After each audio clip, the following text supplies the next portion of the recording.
total. Hola, muy buenos días a todos. Les damos la bienvenida nuevamente aquí al Corporativo Jurídico para la Asistencia Jurídico Pericial y Capacitación Continua de Educación y Salud aquí en Corjuces. Los estamos invitando, los estamos esperando nuevamente hoy en nuestro segundo podcast. Me presento con ustedes, yo soy la licenciada Lourdes Torres. Estamos aquí, recuerden que soy licenciada en Derecho, también tengo la licenciatura en Enfermería. Hola, ¿qué tal? Muy buenos días, Lu. Hola, ¿qué tal? Buenos días a nuestro invitado especial el día de hoy. Yo soy la enfermera Nadia Benavides y vamos a empezar con este nuevo podcast, que es nuestro segundo podcast de este segundo mes. Y bueno, tenemos un invitado muy especial. Si gusta, es el licenciado Iván Horacio Baltasar Estrada, que es licenciado en Derecho y licenciado en Psicología. ¿Qué tal? Buenos días, licenciado. ¿Cómo está? Buenos días, bien, muchas gracias. Pues aquí agradeciéndole que pues aceptó esta invitación aquí en nuestro segundo podcast que estamos realizando. Y pues el tema de hoy, ¿cuál es? Bueno, el tema de hoy es mala praxis. Mala praxis, digo, es un tema muy profundo, es un tema muy complejo y es un tema muy confundido por los mismos del área de la salud en algunas ocasiones, y si no me equivoco, licenciado, también en algunos pacientes o derechohabientes que a veces confunden esta situación con la misma negligencia que a veces ellos cometen al no cuidarse en tiempo y forma. Claro, creo que tenemos muchos problemas en el sistema de salud. ¿Por qué? Porque ya los pacientes van ya que están muy graves, ¿no? Lo vimos con el COVID. Ya había muchos pacientes que ya estaban saturando 70, 80% y llegaban y salías y les decías, ¿sabes qué? Es que falleció en corto tiempo, en menos de 24 horas. Pero dice, y los familiares se ponen muy groseros, se alteran, obviamente, pero dejan de ver, hacen a un lado toda la negligencia que ellos hicieron. No sé por qué esperar hasta el día Superman para querer recibir una atención médica, ¿no? Sí, yo creo que eso es lo más frustrante. Aquí la situación, por ejemplo, es que luego dicen, es que él venía bien o ella venía bien. Así. O también llegan a decir, ¿para qué voy si me van a matar, no? Entonces, sí, una es frase muy común, ¿no? Que siempre van a los hospitales, no vayas a ese hospital porque te van a matar o te van a meter el pie de las rodillas. Sí, eso es muy sonado, ¿no? También. Entonces, pues el tema de hoy creo que es algo importante, por eso se nos hace así como que ver qué riesgos el profesional de la salud corre al realizar esa mala praxis. Pero empecemos con algo ¿qué entendemos nosotros por mala praxis? Bueno, dentro de lo que es la definición de mala praxis entran dos tipos, ¿no? La de las omisiones y la de los errores médicos, ¿no? Que se subdividen después en impericia, imprudencia y las negligencias médicas como tal, ¿no? Las negligencias médicas son todos los errores por parte del personal profesional de salud que existen en los tratamientos de los pacientes. La impericia son todas aquellas cosas que pasan porque no se tienen las habilidades necesarias para suministrar un tratamiento a un paciente. Y la imprudencia, que es estos actos temerarios que cometen los profesionales de la salud, que ponen en riesgo el tratamiento de los pacientes, ¿no? Aquí podemos señalar a lo mejor que otro que es la no observancia a las normas. Ajá, o sea, también es esa, ¿no? Así es. O sea, también sería eso porque, por ejemplo, hay mucha colega enfermera, por así decirlo, que a veces no hacen caso a las normatividades. ¿Sabes qué? Ocurre mucho que no las conocen. No conocen lo que es la normatividad del personal del área de salud. Entonces, eso es lo que también en su parte causa de que entren en un error por no conocer las normas. Ahora, usted, que es el licenciado en Derecho, que por ejemplo, usted, ¿qué juzgaría ante esa situación? Que por ejemplo, ahora hay muchas escuelas de enfermería, o muchas escuelas de paramédicos, muchas escuelas que por ejemplo, sabemos que a lo mejor hay alguien que los avala así, pero una cosa es alguien que te avale y otra cosa es cómo se enseñan las cosas. Por ejemplo, aquí en normatividades, ¿usted qué consejo les daría, por ejemplo, a los estudiantes o a los que tienen una escuela a cargo?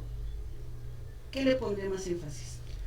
Lo que pasa es que en la experiencia que me ha dado, muchas veces desconocemos los reglamentos, ¿no? Decimos o creemos que sabemos ya todo, ¿no? Por algo pasan las cosas, por algo existen todos esos reglamentos porque quieren hacer más pequeño el riesgo que corren los pacientes, ¿no? Ya pasó alguna vez y por eso existen, ¿no? Y muchas veces los alumnos, los profesionales ya incluso de la salud, creen que todos lo saben y esto no me va a pasar a mí, ¿no? Muchas veces ese exceso de confianza que existe en todos los profesionales de la salud, porque ya ni los alumnos, ¿no? A veces los alumnos están más dedicados a estar estudiando, pero ya como profesionales de la salud y la experiencia que tienen, eso se respeta, ¿no? Todos los médicos, enfermeras, inhaloterapeutas, etcétera, son muy buenos y con la experiencia se vuelven todavía mejores, pero eso no quiere decir que no les pueda pasar a ellos, ¿no? Y ese exceso de confianza muchas veces es lo que los lleva a que pasen ese tipo de negligencias. ¿Ha tenido algún caso? ¿De qué? ¿De mala praxis? Sí, desafortunadamente lo que me llevó a inmiscuirme mucho dentro de esto de la mala praxis, fueron 2 negligencias médicas que ocurrieron a familiares directos, que a la larga pues ocasionaron la muerte, ¿no? Entonces, pues eso fue lo que me hizo meterme dentro de la mala praxis en los sistemas de salud. ¿Y con algún compañero, perdón? Pues con los compañeros hay pues muchos problemas, ¿no?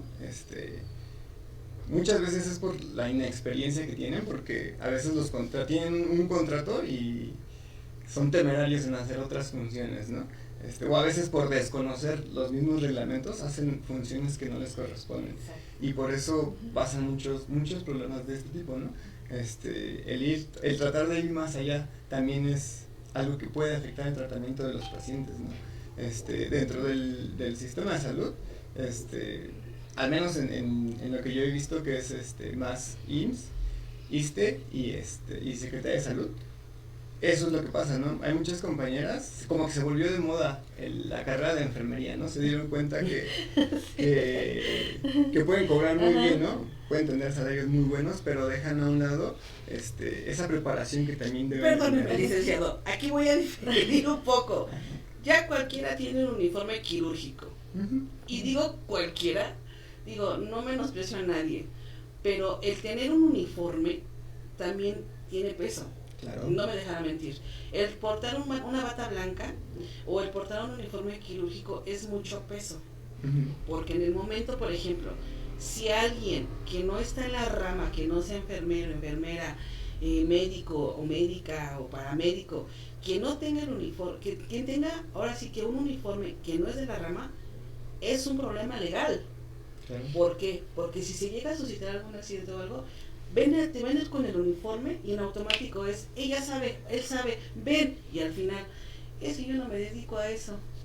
Y son esas responsabilidades que tenemos, ¿no? A veces perdemos la visión de... y más con el COVID también se puso de moda eso de que todo el mundo en el hospital llevaban sus pijamas quirúrgicas, ¿no? Sí, claro. Entonces, que todo eso en el momento llevaba un fin, ¿no? Pero como dicen, lo tomaron de moda.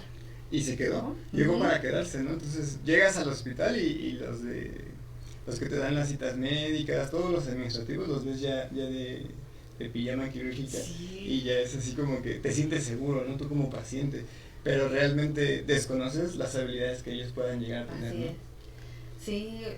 Sí, implica muchas cosas esto de la mala praxis. Sí se extiende muchísimo a mucha responsabilidad. Sí. Al final de cuentas, como hace rato lo mencionaba, ¿no? A mí no me ha pasado, o nunca me va a pasar, o no lo he visto, o más bien no he estado involucrado, ¿no? Porque, ¿qué es lo que sucede comúnmente? ¿No? Van, se asesoran y dicen, no, pues a lo mejor no va a pasar nada.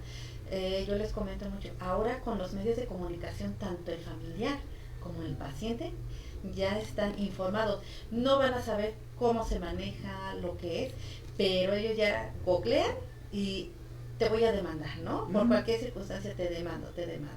Entonces todas esas circunstancias son las que vienen entrando, pero realmente nosotros como profesionistas de la salud, ¿cómo podemos nosotros protegernos ante esas circunstancias?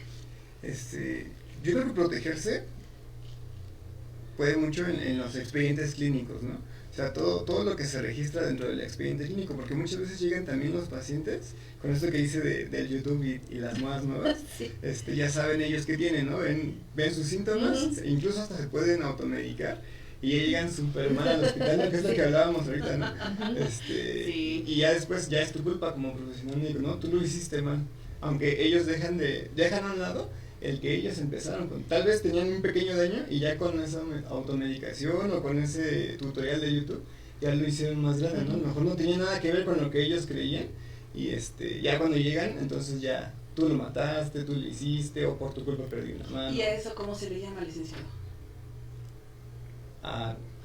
Que por ejemplo el paciente, a mí se me quedó grabado una palabra que decía, en alguna ocasión dijo un médico de hace muchos años, a ver, vamos a jugar al tratamiento, yo te trato y tú me mientes, porque tú como paciente a veces no son honestos, ¿no? Entonces ellos cometen, o sea, ¿cómo se llama ese acto de que le juegan, por así decirlo, que se autorrecetan, se hacen cosas? Es que ya fui con el huesero y me acomodó la clavícula, ¿no? Cuando estaba toda luxada. ¿Cómo se le llama eso antes de llegar con nosotros? Entonces es una omisión de cuidar. O negligencia del mismo. Generalmente, por ejemplo, ahorita, que es lo que está mucho ahorita anunciando también, que en los consultorios dentales debe de llevar un expediente clínico de su paciente, precisamente para evitar esa responsabilidad legal. ¿Qué es lo que pasa? Íbamos al dentista, al odontólogo y no contábamos con ese expediente legal, ¿no? Ahora, ¿qué está pasando? Ya se ha visto mucho de que están presentando los eventos por anafilaxia, ¿no? Y que el odontólogo no está preparado porque no tiene tampoco un expediente clínico de su paciente donde ellos sepan a qué es alérgico ese paciente que están tratando. Entonces, ¿qué es lo que pasa? Ellos, o hasta en un consultorio, debe de haber ya un expediente clínico para deslindarse de esa responsabilidad, porque si llega el paciente, yo le muestro los cuidados al paciente, me tiene que firmar de que recibió esos cuidados, y si ese paciente a su vez omite esos cuidados que yo como profesionista de la salud le estoy otorgando a él, quien está incumpliendo en una omisión de cuidado y de llevar a cabo ese tratamiento es el paciente, no el profesionista de la salud. Por eso es importante que se cuente con un expediente clínico, ya sea en clínicas privadas, en clínicas públicas, en consultorios de primer, segundo y tercer nivel. Así es, para evitar esa responsabilidad por omisión. Eso pasa mucho en las clínicas chiquitas, ¿no? Cuando vas a un médico particular, que solo es un consultorio, estas famosas farmacias del doctor Simi, ¿no? Que no tienen un registro previo, ¿no? Y dentro de la norma 002, eso te da como que los pasos, ¿no? O sea, por lo menos tienes que tener 5 años el expediente activo de los pacientes, aunque lo veas hoy y no lo vuelvas a ver en 6, 7 años, a tus 5 años de partir de su última intervención. Debes de guardar el expediente clínico, ¿no? Porque es todo lo que le has hecho a tu paciente, ¿no? Incluso luego vienen las demandas por negligencia médica y ¿qué pasa? Llega el médico, el odontólogo, mucho tipo de profesionales de la salud y no tienen ese registro que los pueda amparar a ellos de que no fue una mala praxis de su parte, ¿no? Porque muchas veces llegan, los viste una vez y se van con otro médico y les da otro tratamiento, se van con otro y les da otro tratamiento, entonces ¿qué es lo que te ampara a ti como profesional de la salud para que en algún momento de alguna demanda no sea tu responsabilidad como tal? Es el expediente médico, ¿no?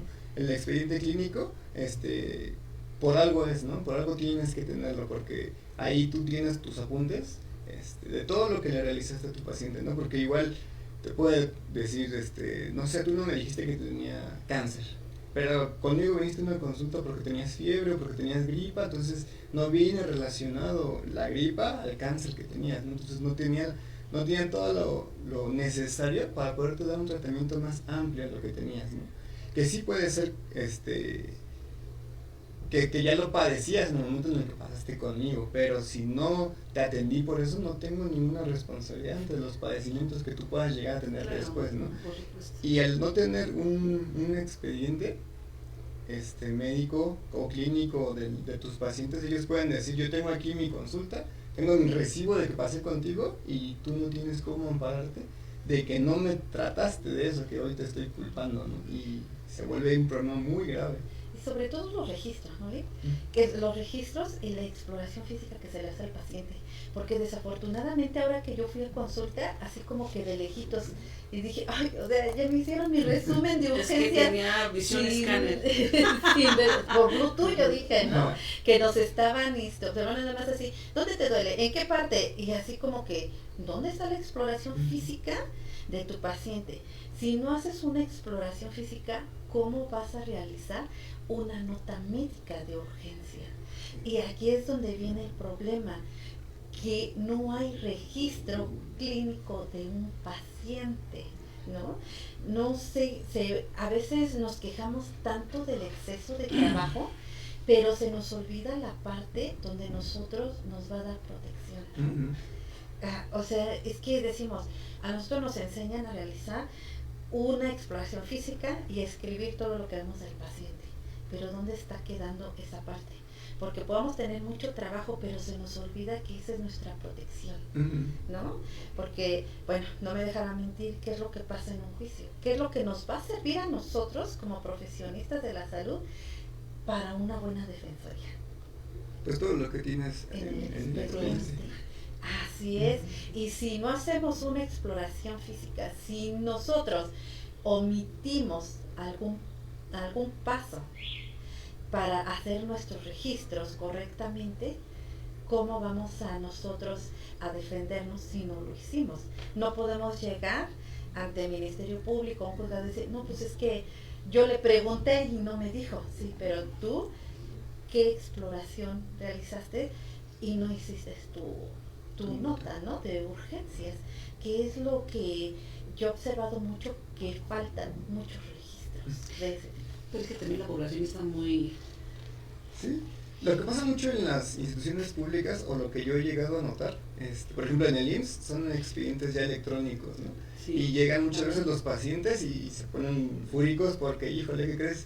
No hay sistema, ¿no? Entonces no te puedo ver hasta que regrese el sistema, ¿no? Y, claro, y se enojan, no, a mí me ves, y patalean y gritan, y sin darse cuenta que los que se están poniendo en riesgo son ellos mismos, ¿no? Tanto ellos como el profesional de la salud que acepta verlos en un expediente, ¿no? A lo mejor ya te conozco de mucho tiempo y por eso me atrevo a verte, ¿no? Pero se te pueden llegar a pasar cosas que tienes ya previamente registradas en su expediente clínico y tú solito te metes en un riesgo, ¿no? Eso pasa mucho en el IMSS y en el ISSSTE todavía tienen, en la mayoría de ISSSTEs, expedientes de papel, ¿no? Entonces, ¿qué pasa? O lo que ha pasado muchas veces aquí en donde yo estoy, es que se pierden los expedientes, ¿no? Hoy no te encuentro el expediente y te cancelan la consulta, ¿no? Claro. O incluso ha habido médicos que, consígueme laboratorios y consígueme su valoración preparatoria y los pasan incluso a las cirugías, ¿no? Con todos los riesgos que esto conlleva, ¿no? Sin tener todo ese registro previo de los pacientes y se van a ir a cirugía con un electro, con unos laboratorios y a veces hasta sin consentimientos informados, ¿no?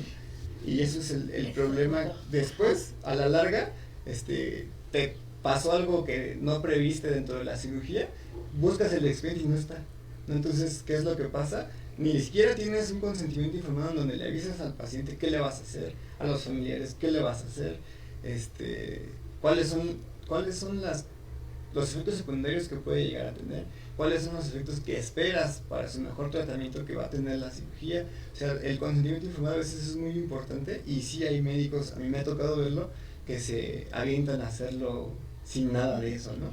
O ya lo hacen, se les canceló esta cirugía hoy, en 2 meses te vuelven a dar tiempo en quirófano y ya no se autoriza ningún consentimiento informado, ¿no? Ya no sabes si es el mismo familiar el que está allá afuera, ya no sabes si tuvo un avance de su enfermedad y ya no es apto para la cirugía que le estabas programando, pierdes el auge de todo lo que es el tratamiento, ¿no? Pierdes toda esa sensibilidad, que es lo que les decía, ¿no? Que a mí no me va a pasar, ese exceso de confianza que luego tienen, o se pueden hacer los consentimientos, avisar todo, 5 minutos antes de la cirugía, ¿no? Ahí ves al residente corriendo, familiar, paciente ya allí en cama, te puede pasar esto y esto, esperemos que no, pero puede pasar. ¿Están de acuerdo? Sí, fírmenle. Y muchos pacientes se pueden afirmar todo, y no se dan cuenta que lo que realmente viene en el texto, ¿no? Todas aquellas enfermedades que puede llegar a tener después de la cirugía, ¿no? Todos esos efectos secundarios o las complicaciones mismas de la anestesia, del procedimiento como tal, ¿no? O sea, no solo es, me van a operar y ya 2 horas ya estoy afuera, ¿no? Porque muchas veces hablas con los pacientes y eso es lo que te refieren, ¿no? Pues es una cirugía de ojos, o son, cuando te quitan una amigdalitis, se llama, cuando te quitan las amigas, 2 horas y ya estoy afuera, pero no se pueden ver todos los efectos secundarios que pueden llegar a tener, o por el tratamiento o por los medicamentos de la anestesia, ¿no? Entonces yo creo que aquí lo que hace falta más bien es dedicar un poquito de tiempo a la comunicación, ¿no? Porque, por ejemplo, los conflictos que yo he notado mucho ante familiares y pacientes es la falta de comunicación, la falta de información, que es lo que causa más un conflicto y a veces es lo que da mucho roce con el personal de salud, porque no hay la información ni la comunicación efectiva precisamente de ese tratamiento, ¿no? De hablar, de explicarles qué es lo que va a pasar con ellos. Y algo también bien importante que se ve es que el paciente, mientras él esté consciente, orientado, pues él puede decidir sobre su tratamiento, ¿no? Porque el conflicto también que viene es del familiar responsable, ¿no? Que dice el paciente, no es que yo no quiero que me lo hagan, pero el familiar responsable dice, no, es que sí, hágaselo, ¿no? Entonces aquí entra mucho también lo que es la bioética y la autonomía del paciente que no se está respetando en ese momento. Entonces es mucha comunicación el acercarse con el familiar y el paciente precisamente para evitar este tipo de conflicto, ¿no? De roce o que se incite hacia una demanda o una denuncia. Lo que nos pasó una vez allí en el hospital, que el familiar llegó, ¿no? El paciente era un paciente muy aislado de sus relaciones interpersonales, entonces llega el familiar y hasta que está firmando el consentimiento informado de anestesia se da cuenta que su paciente tiene cáncer, ¿no? O sea, no ni siquiera le dijo el paciente qué enfermedad tenía, ¿no? Entonces lo intervienen, desafortunadamente fallece en el quirófano porque estaba totalmente invadido de cáncer y sale el doctor a avisarle al familiar y casi se le va los golpes, ¿no? Porque pues ellos desconocían el daño que tenía ya el familiar, ¿no? Pero esa es una omisión que el paciente hizo hacia sus familiares, ¿no? Omisión. Afortunadamente, el médico tenía todo en el expediente, ¿no? Que fue lo que hizo, porque sí metieron denuncia y todo en el momento tenían contactos por algún lado que llegaron incluso por el cuerpo para hacerle autopsias y demás. Y lo que eximió al médico de la responsabilidad fue todo lo que tenía en los registros y las firmas del paciente como tal, porque muchas veces tienen consentimientos informados, tienen todo lo que se les va a hacer, pero sin firmas de los pacientes, ¿no? Entonces, ¿cómo te amparas de que sí sabían, no? Tú lo pusiste ahí. Aquí, por ejemplo, bueno, a la finalidad de este podcast y, por ejemplo, el que usted está invitado con nosotros, sí me gustaría aclarar una situación para todos los que nos están viendo o nos empiezan a ver. Esto es con la finalidad tanto de poder contestar a las preguntas que ustedes estén posteando ahorita para poderles aclarar un poco más el panorama de lo que es la vida intrahospitalaria, porque estamos de acuerdo que, por ejemplo, hay ocasiones en que luego hay muchos pacientes que dicen, es que llegó bien, es que nada más venía con tantito dolor, es que nada más venía con fiebre, o es que nada más tenía tos. Y al final del día lo que no se pone a ver la gente, y ustedes pueden postearme ahí, como dirían por ahí, sin miedo a la funa, porque lamentablemente a veces la gente se siente ofendida cuando les decimos, es que estuviste mal por no traerlo desde un principio.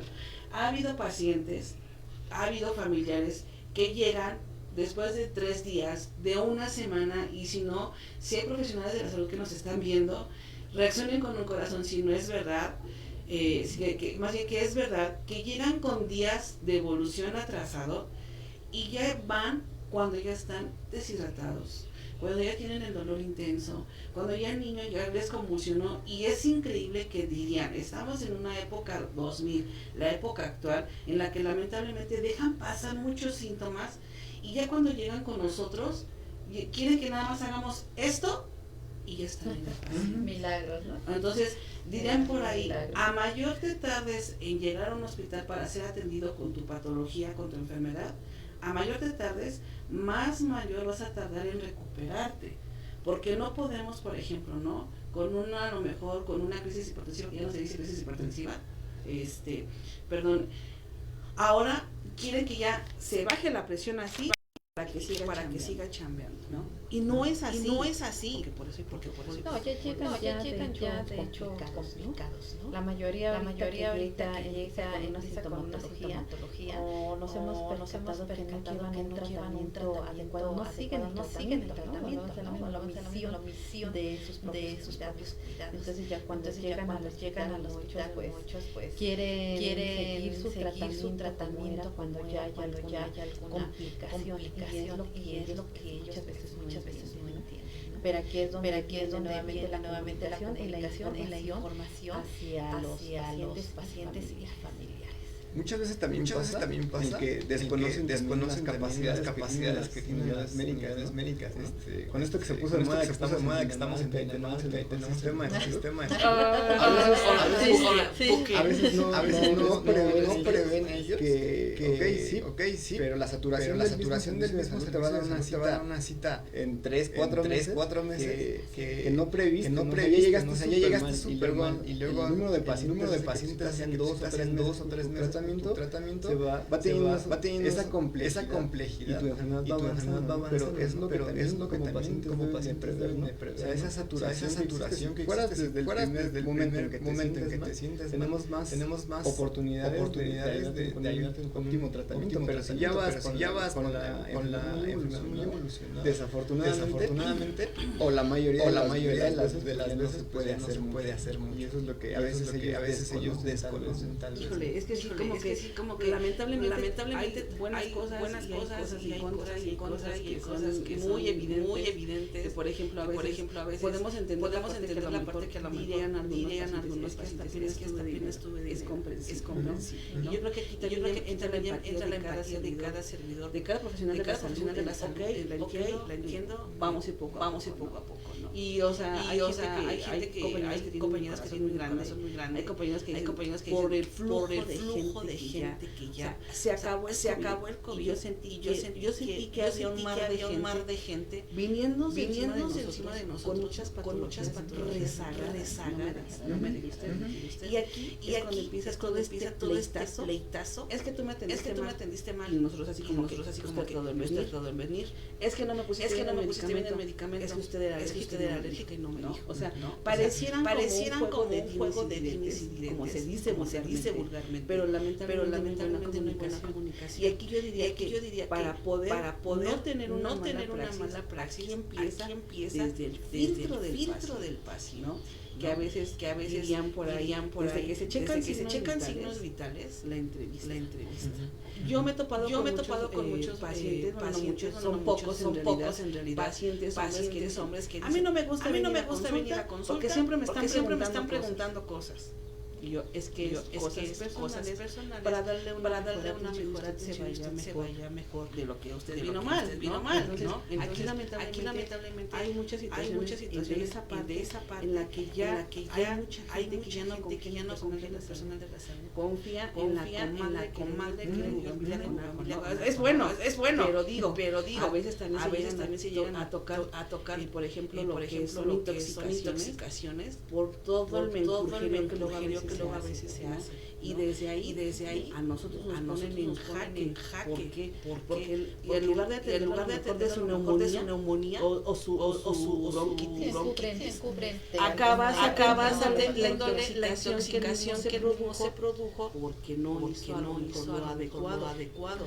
Por eso aquí la importancia que desde que llega el paciente los registros, para que haya unos buenos registros, exista en el expediente clínico y en caso de alguna situación legal sirva como defensoría. Perdón, ¿qué es un expediente clínico? ¿Qué es lo que lleva?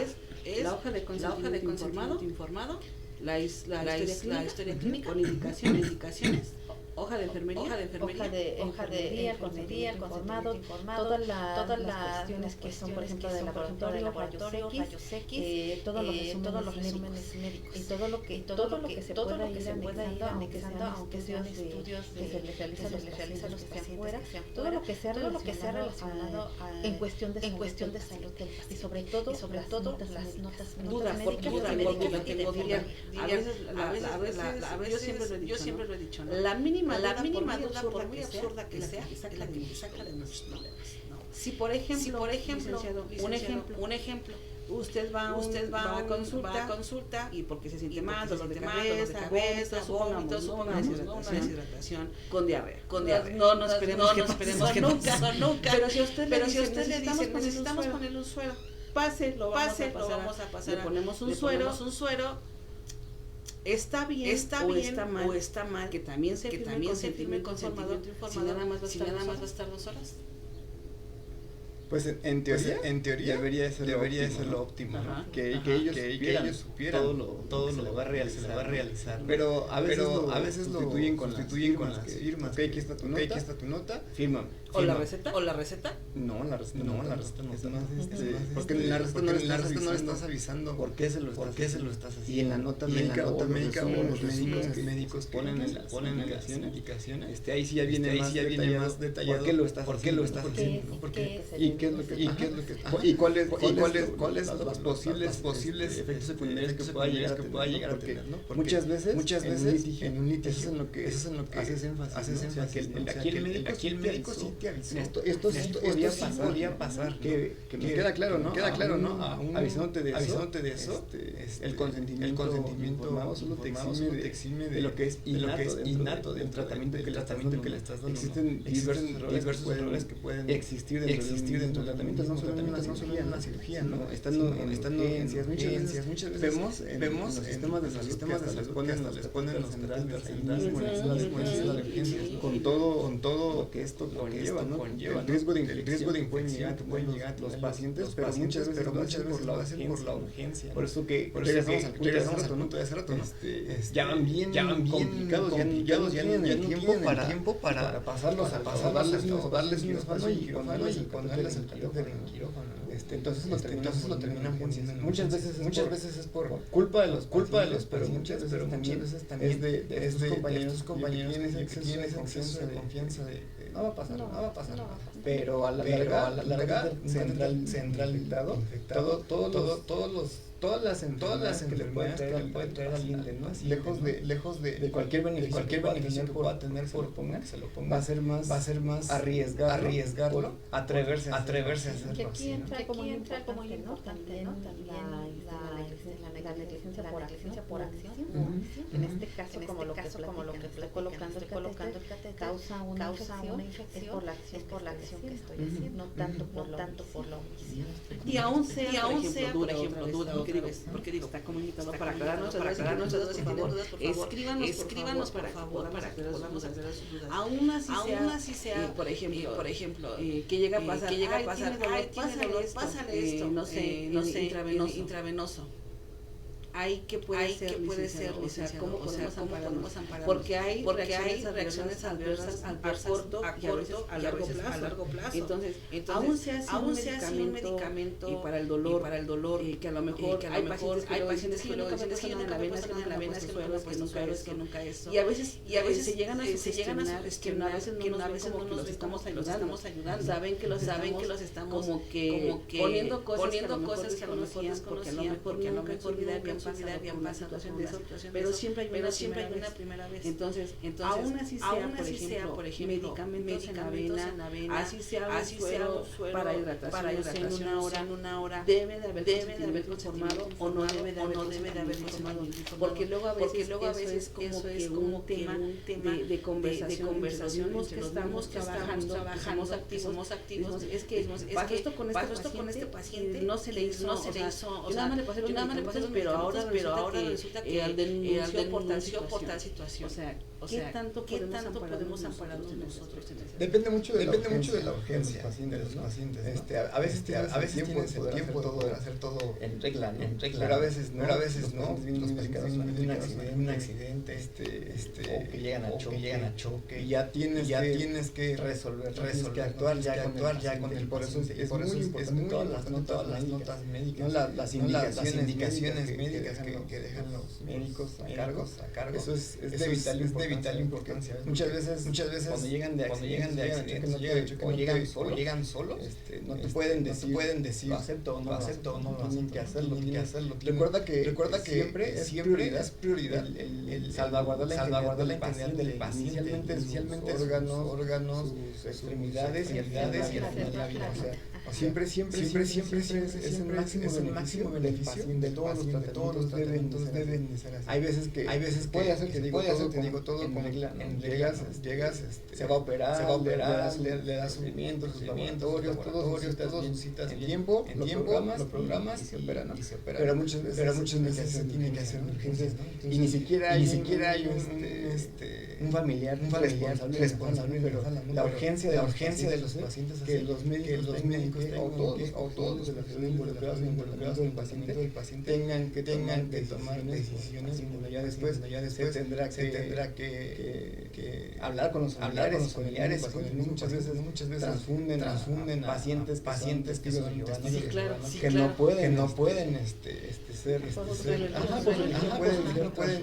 pero la ley te exime de eso, ¿no? Había quien te dijera no, y tu responsabilidad como médico de la salud para salvarle la vida te hizo transfundir la sangre y la urgencia, adelante tienes como que carta abierta a poderlo hacer. Ya después si tienes problemas legales o ellos no están de acuerdo con el tratamiento, pues ya se habla con ellos, trata de conveniar con ellos para explicarles el por qué siempre aunque te demanden, siempre fue el máximo beneficio, jamás vas a tener repercusiones legales, aunque ellos estén contentos un tipo de tratamiento que si fue el máximo beneficio del paciente, y no había quien te dijera sabes que no lo hagas, la ley te exime todas esas responsabilidades. Híjole, es un tema muy grande, muy extenso, muy de todo, ¿no? Entonces,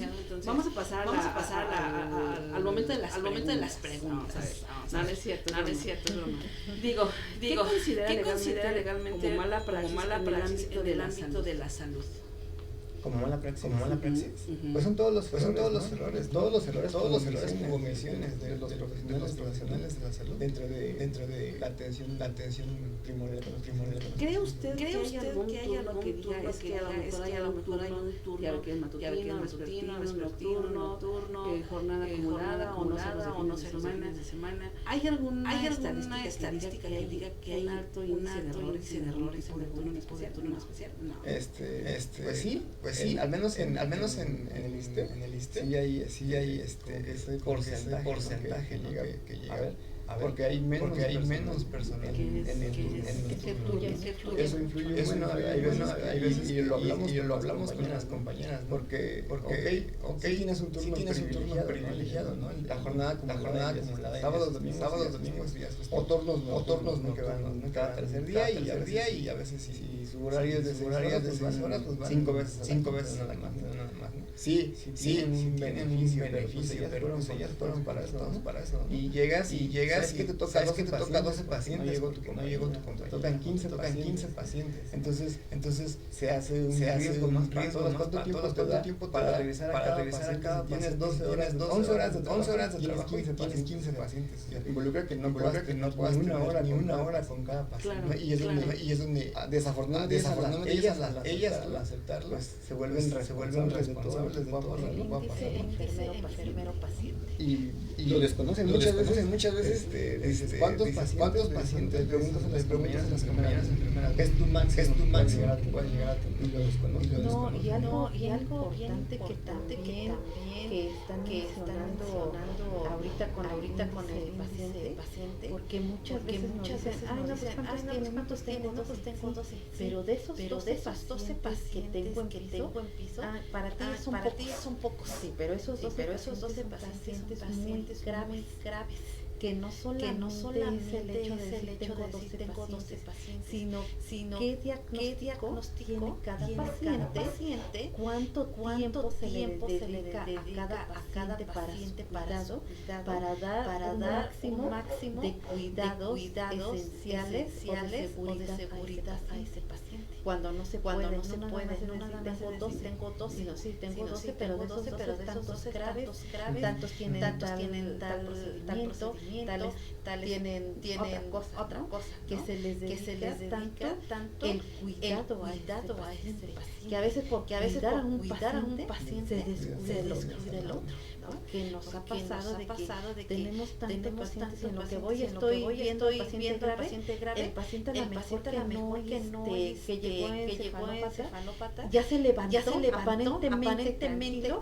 yo estoy viendo al grave, pero el otro ya se levantó y se cae. Entonces ya, evento adverso. Entonces no nada más es de hablar de sino qué calidad de cuidados se le brindaría a ese paciente. Y es lo que nosotros llegamos a tratar mucho con la enfermería, porque muchas veces se les olvida, ¿no? Ellas son jefas, y cómo van a meter a ayudarte a atender a los pacientes. No todas, porque si hay muchas supervisoras que ven la gravedad de los servicios y los ves, cuidan todos sus servicios, ya se metieron con 3-4 pacientes a las compañeras, es lo que les pide muchas veces, ¿no? Es bien sencillo decir, híjole, poco personal, pero tu responsabilidad como supervisora es conseguir más personal para que puedas cubrir todas las necesidades. Es una responsabilidad compartida. Se les olvida, son las que colocan el personal necesario en el servicio necesario.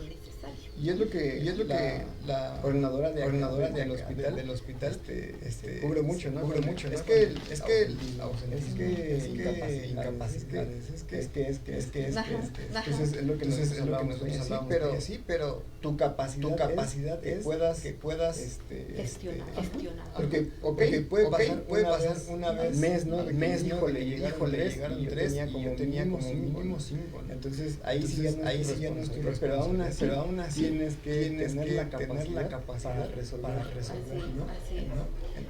Fíjate que en esto hay veces que dicen nada más llegamos 3.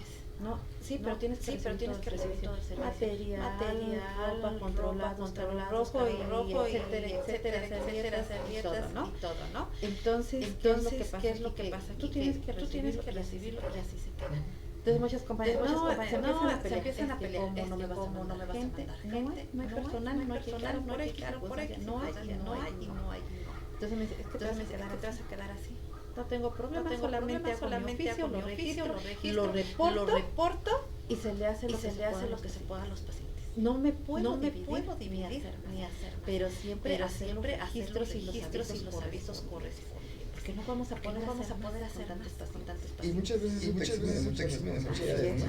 ¿Por qué? Porque tú estás dando aviso ya, y es lo que muchas veces como jefas, supervisoras desconocen, ¿no? O sea, ¿qué tanto es su responsabilidad dentro del hospital? Sí la puedes dejar con 12, pero si de repente hay un paro, ¿cuánto tiempo pierden ustedes como enfermera? Con un paciente, ¿no? Y luego si al lado tienes un paciente y te toca también diálisis, entonces desafortunadamente a veces eso es lo que esos escritos que tú haces en tiempo y forma, porque muchas veces ya híjole, me pasó el martes, falleció un paro y falleció desafortunadamente, y lo metes todo hasta el jueves, pero ¿qué crees que el martes ya demandaron y ya tú y responsabilidad ya está, porque no dice si oportunamente de que tenía 12 pacientes y ahí ni la jefa, ni el médico, ni la ayudarte, y hasta ese momento tal vez vas a reaccionar de qué debiste de haber hecho. Algo bien importante que a veces es la pelea, ¿no? Que yo siempre les registren todo en hoja de enfermería. Todo registro en la hoja de enfermería. ¿Y qué es lo que pasa? Dice, hoja de enfermería no es para esto escrito. No, la hoja de enfermería, claro que yo lo puedo hacer esos registros, ¿no? Legalmente esa hoja a mí me va a servir, porque es más fácil de que se pierda una hoja, un escrito, que a la hoja de enfermería. Así que, ¿qué pasaría, por ejemplo, si hace falta documentación, por decirlo así, en un expediente clínico? Se realiza la demanda, vamos a hacer el análisis del expediente y faltan, digamos, hojas que las estén ocultando, que las quitaron para corregirlas. ¿Qué podríamos hacer nosotros en ese aspecto? Eso casi no pasa en el sistema de salud, ¿no? Pero desafortunadamente pues sí es el día a día de todos, ¿no? Y todos se ponen de acuerdo y se habla con las compañeras, ¿no? Ok, puedes llegar a un acuerdo, pero también es tu responsabilidad, ¿no? Porque muchas veces, ¿cuántas veces se ha visto que incluso en una cirugía fallece el paciente y los médicos siguen el tratamiento, no sirven con la cirugía, terminan ya con el paciente muerto, cierran y pues ya ellos hacen sus notas de que terminaron, ¿no? Buscando que la responsabilidad sea para alguien más. Así es. Y es lo que se habla mucho con las compañeras, ¿no? Porque te llevas muy bien con los médicos, con los anestesiólogos, pero en el momento de un litigio, todas esas amistades pasan a segundo término. Se les olvida.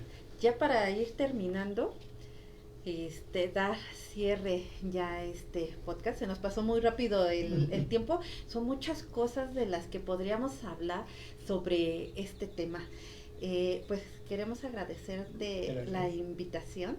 Yo creo que nos dicen si quieren que sigamos hablando de este tema. Yo creo que esto es muy amplio y podremos hablar de muchas cosas, extendernos, ¿no? A mucho más tiempo.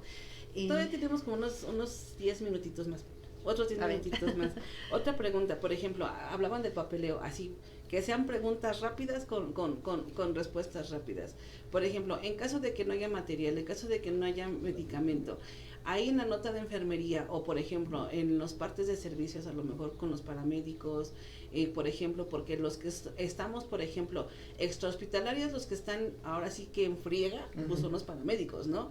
Y los que estamos en intrahospitalarios somos las enfermeras, porque vamos, venimos, traemos de aquí, que allá, lo que necesitamos. En caso de que llegara a faltar material, se puede poner tanto en la nota de enfermería como en la nota en la hoja de servicio, se me olvidó el nombre de la hoja, ahí se puede poner por falta de, no sé, de material basado en la norma tal, esto y lo otro. ¿Se puede o no se puede? Se debería de, ¿no? Se debería de, pongan atención. Todos estos registros siempre deben de ir y sobre todo colocar por qué no se le administró medicamento, porque no hay en el instituto. O material. O cuando llega a fallar incluso el equipo, ¿no? Fallan muchos equipos y ¿cuántas veces lo ves registrado? Hay minutas incluso, o los hospitales te dicen, no lo pongas en tu nota médica, ponlo en la minuta. No, como enfermera. Y desconocemos los procedimientos y no lo anotan, ¿no? Lo que pues sí, y luego cuando te manden a un litigio, tú vas a decir, no está en minuta, pero tráiganme la minuta. No. Y si en la minuta se perdió. Ahora, ¿quién tiene más responsabilidad en una mala praxis? ¿Médico o enfermera? ¿Más responsabilidad? Ajá. Es que no es como que se pueda medir, ¿no? O sea, es en conjunto. Es una conjunción. Ok, y por ejemplo, si viene de fuera, que viene a lo mejor con un paciente, que venga el paramédico o la paramédica, enfermería o médico, en una mala praxis. Son preguntas muy absurdas. Ambas, Es que es una responsabilidad compartida. En conjunto. Sí, no puedes decir él hizo mal, a menos de que ya te vayas a las notas, ¿no? Si hubo un error del médico. Yo pienso que cuando llega la ambulancia con paciente, obviamente el paciente viene mal. Nunca te va a llegar un paciente bien. ¿Por qué? Porque luego a veces se llega a oír muchas quejas. Es entendible a lo mejor que el médico tiene mucha carga de trabajo porque es la cabeza, ¿no? Por así decirlo, de todo el tratamiento y lo que se hace. Si llega una ambulancia es porque el paciente va mal y nos lo lleva para que nosotros hagamos a lo mejor lo que es el tratamiento que se debería de ser adecuado. A veces se llega en primer nivel, a veces se llega en segundo, tercer nivel, pero llega a pasar que tardan bastante. Ahí, por ejemplo, en esa parte con ellos, ¿cómo pueden ellos ampararse en decir, es que tardaron en recibirme al paciente, o es que pasó esto y en consecuencia le pasó esto al paciente? ¿Qué pudiera pasar ahí? Por eso están todos los registros, ¿no? Desde que llega la ambulancia, se hace el registro computacional. Porque ellos también pueden ampararse, ¿no? Los Pero paramédicos. ellos tienen su hoja, ¿no? registro. No sé cómo Y se también llama. minutan todo eso. ¿Frappe? Ajá, no sé cómo. Frappe, es un frappe, donde, ya tengo hambre. donde ellos entran y deben de registrar horas. Ajá. Porque fíjate que algo muy importante en las consecuencias legales del personal de salud, no registran horas. Sí, no, es muy No claro. registran horas. Registrar horas No es muy registran importante. horas. Muy Y en programas importante. litigiosos, Así es. eso te exime de un montón de Ujú. responsabilidad, te puede dividir entre quién tuvo ese error, ¿no? Así es. El paramédico, el médico o la institución, ¿no? Por la carga de trabajo que hablábamos hace rato. Porque no solamente son negligencias de los compañeros, ¿no? Muchas veces la misma carga de trabajo de un hospital es quien te imposibilita de dar un tratamiento adecuado. Y muchas veces no lo vemos, pero ya cuando revisas las notas en un litigio, como dicen, las horas, a veces no ponen las horas y pobres de los que no la pusieron, ¿no? Porque se vuelve su responsabilidad por la omisión que hicieron. Pero si todos hicieron su procedimiento indicado y se puede demostrar que quien incumplió o no te dejó es la carga de trabajo del hospital, también la institución tiene esa responsabilidad dentro. Se puede, por ejemplo, como se diría vulgarmente, ¿se puede batear a un paciente aún estando en un hospital de segundo nivel? Si tiene seguridad social, ¿se puede batear al paciente? No, incluso si no tienen responsabilidad social y vienen graves, es su obligación de todos los institutos darle su tratamiento, ¿no? Tienen que calmarlo, estabilizarlo, y si ya no corre en riesgo ni su vida ni su integridad, adelante lo puedes dar de alta, pero mientras, y no se te cobra absolutamente nada, o con los ojo, chicos. o con los embarazos, ¿no? Muchas veces llegas y híjole, no, todavía aguanta, ¿no? O no tiene derecho al servicio, váyase, no. Si ya estás en labor de parto, la obligación de todos los institutos es atenderte, y viene ahí lo que es el código mater, ¿no? Ah, sí, código oro. Sí. Todos los problemas que se hacen por la seguridad social, ¿no? En embarazos te exime de que tengas o no responsabilidad social. Todas las mujeres embarazadas pueden atenderse en cualquier hospital, ya sea público o privado, y tienen la obligación de atenderte sin ningún costo si ya estás a punto de reventar, ¿no? Como vulgarmente se dice. Pero si llegas y todavía tienes tiempo de desplazarte a otra institución, es lo que normalmente se hace. Pero debe de ser por parte de la institución a la que llegaste, porque muchas veces, híjole, todavía pues, vete en tu carrito y si llegas, ¿no? Y si en el trayecto, sí, claro, da luz, y todas las responsabilidades que tiene ya las adapta, ya son de la institución que no te quiso brindar el servicio, ¿no? Ahora, otra cosa para aclarar, ¿la receta médica es documento legal, cierto o falso? Sí, para ciertas cosas sí. Pues yo digo que a lo mejor para todo, ¿no? Porque es medicamento con el que se está tratando. Ajá, todo eso entra dentro del tratamiento. Okay. Todo eso. Preguntas rápidas para contestar rápido. ¿Cómo influye el consentimiento informado en la defensa legal de los profesionales de la salud? Te digo que influye un buen. ¿Por qué? Porque te exime de todos los riesgos inherentes a la cirugía o al procedimiento que les vayas a dar, ¿no? Ahora, ¿puede una institución de salud ser responsable junto con el profesional del involucrado? Sí, es lo que te comentaba hace rato, ¿no? O sea, si todos hacen el procedimiento bien y es impedimento por el exceso de trabajo, porque no tuviste tiempo quirúrgico o por cosas así, ya la institución también tiene una responsabilidad patrimonial. Recordemos que en materia penal se va deslindando responsabilidades. Por eso es importante esa situación del análisis completo de un expediente clínico.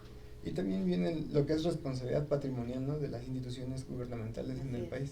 O sea, inicialmente tus demandas que haces o denuncias son sobre la institución y ya ellos van determinando quién es el que tuvo la mala praxis, ¿no?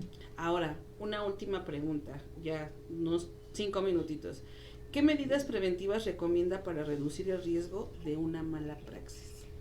Medidas. Yo creo que el exceso de confianza, ¿no? Lo que hablábamos hace rato, el creer que nunca a ti te va a pasar, ¿no? Sí, me queda claro que la experiencia es vital. Importante. En todo médico, ¿no? Y profesional de la salud. Pero siempre no perder eso, ¿no? Esa empatía con los pacientes de que sí puede pasar, ¿no? La mayoría de las negligencias médicas pasan por eso, ¿no? Por el no estar preparado a lo que puede llegar a pasar. Por ejemplo, yo tengo la teoría personal de que, por ejemplo, cuando nos dedicamos al área de la salud, más al área de la salud porque estamos vulnerados físicamente, mentalmente, y si vamos a una institución a que nos atiendan, es porque necesitamos la atención y a veces hasta una acción de vamos a empezar a tratarlo para que se pueda empezar a sentir bien. Un buen trato, un trato digno, por así decirlo. Yo soy de la idea de que todos los que nos dedicamos al área de la salud debemos de estar bien mentalmente, aparte, o sea, físicamente, ¿no? Pero mentalmente, porque a veces se llega, por eso se hacen las malas praxis. A veces los problemas de casa nos los llevamos al trabajo y a veces no ponemos atención y ahí comienzan los errores, ¿no?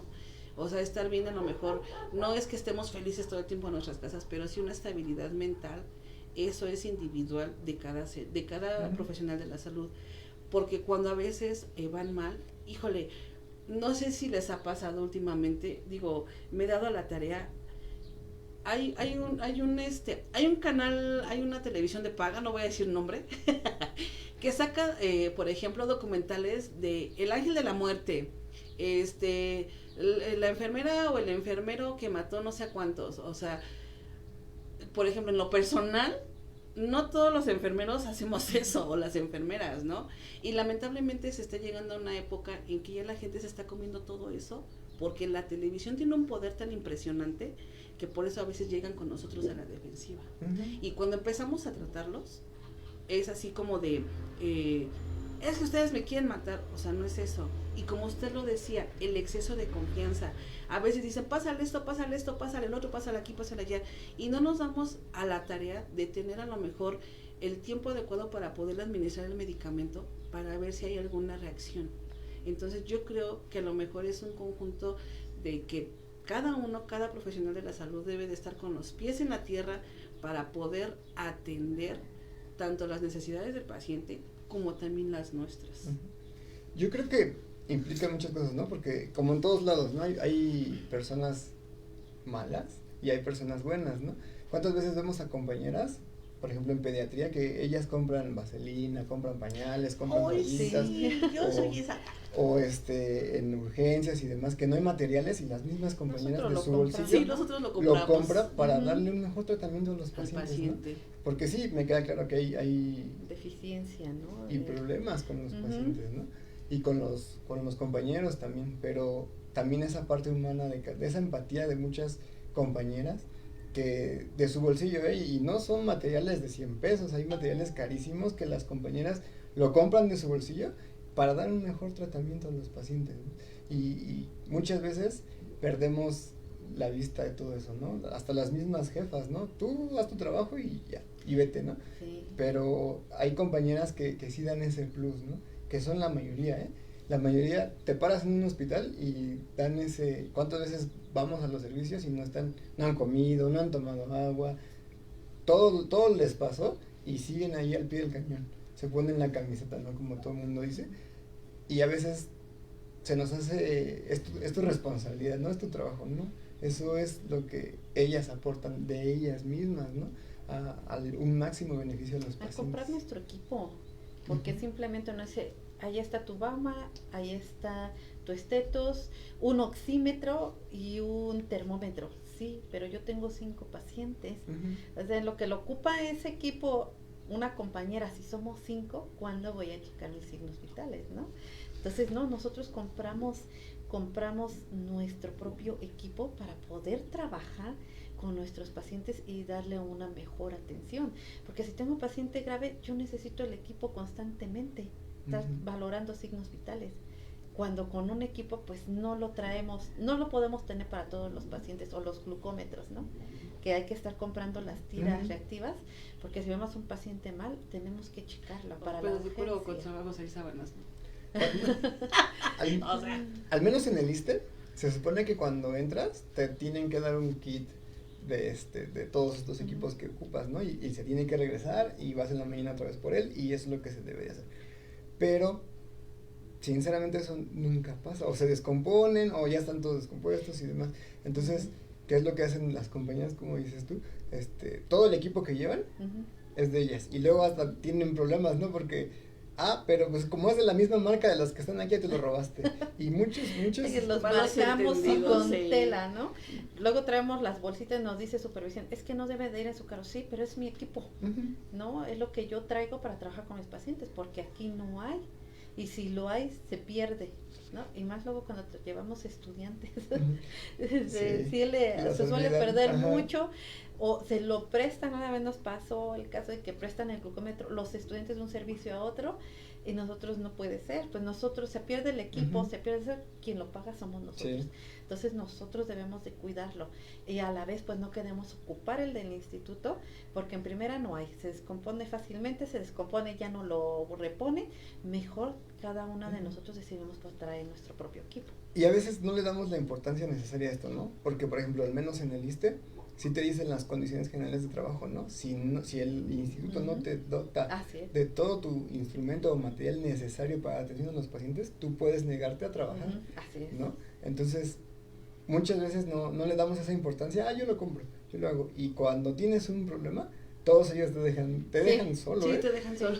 Y eso es lo grave, ¿no? Porque dices, ok, sí es mío y yo lo traigo, pero tu responsabilidad de instituto, tu responsabilidad de jefa es dotarme de todo esto. ¿Por qué? Porque si hoy se me acabaron las pilas de mi Bauma, no puedo tomar presión, ¿no? Y hay muchas compañeras que incluso sacan aplicaciones en los celulares que no sé realmente si sirvan o no, para tomar presiones, ¿no? Y demás.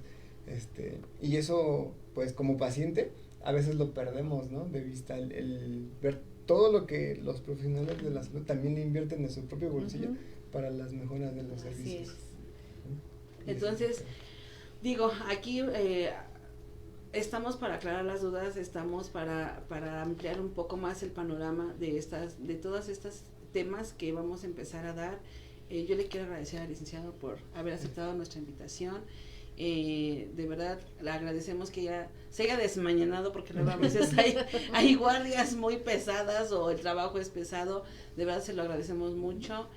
Ojalá nos vuelva a aceptar alguna otra invitación, porque yo sé que hay dudas, yo sé que hay comentarios, yo sé que hay muchas cosas que aclarar, pero eso va a ser conforme pase al tiempo.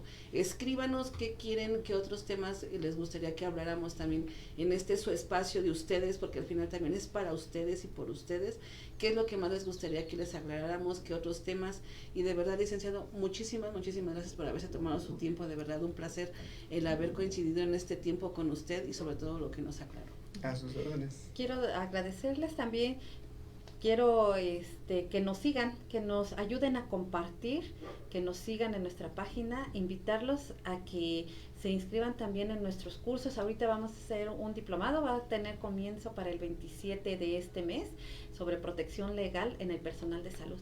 Vamos a ver todos estos temas: consentimiento informado, el expediente clínico, las omisiones y los errores que tenemos como profesionales de la salud. Va a ser un diplomado, los invitamos para que nos sigan en nuestra página y síganos, compartan, por favor. Pues bueno, pues de mi parte sería todo. ¿Alguna otra comentario? Para servirles cuando necesiten, si hay que volver a venir sin ningún problema. Muchísimas gracias. Esperamos sus comentarios y los temas en que les gustaría que habláramos. Hasta la próxima. Bye. Bye. Ay, gracias.